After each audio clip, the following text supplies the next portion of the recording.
Saat bulan Ramadan, banyak kuliner yang mulai dijajakan sebagai menu berbuka puasa. Salah satunya kue tetu, jajan berbuka yang jadi salah satu buruan warga Palu, Sulawesi Tengah. Kue ini jadi menu favorit berbuka puasa. Kota Palu memiliki banyak pilihan kuliner saat berbuka puasa. Salah satunya tetu. Kuliner ini memiliki cita rasa khas dengan tampilan daun pandan sebagai wadah kuenya.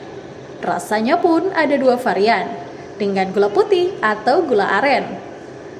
Di sisi Jalan Dewi Sartika, ada salah satu dagangan yang menjajakan tetu fresh.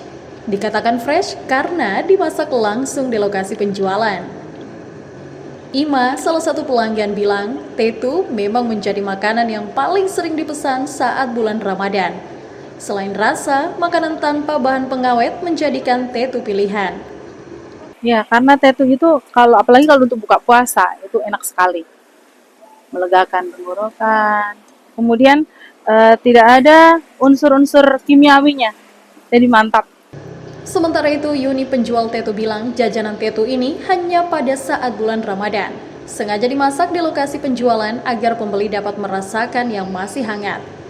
Didandang langsung di tempat, makanya disebut dengan tetu fresh. Tetu fresh ini cuma ada jajanan di bulan Ramadan. Kalau kami cuma ada di bulan Ramadan tetu fresh, tapi tahu di tempat lain. Kalau tempat kami memang cuma ada di bulan Ramadan. Tetu sendiri dihidangkan di dalam daun pandan yang telah dilipat.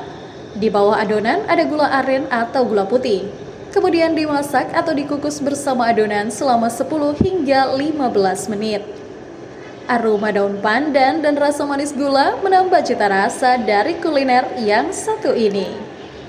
Aldrin Talara, Kompas TV, Palu, Sulawesi Tengah.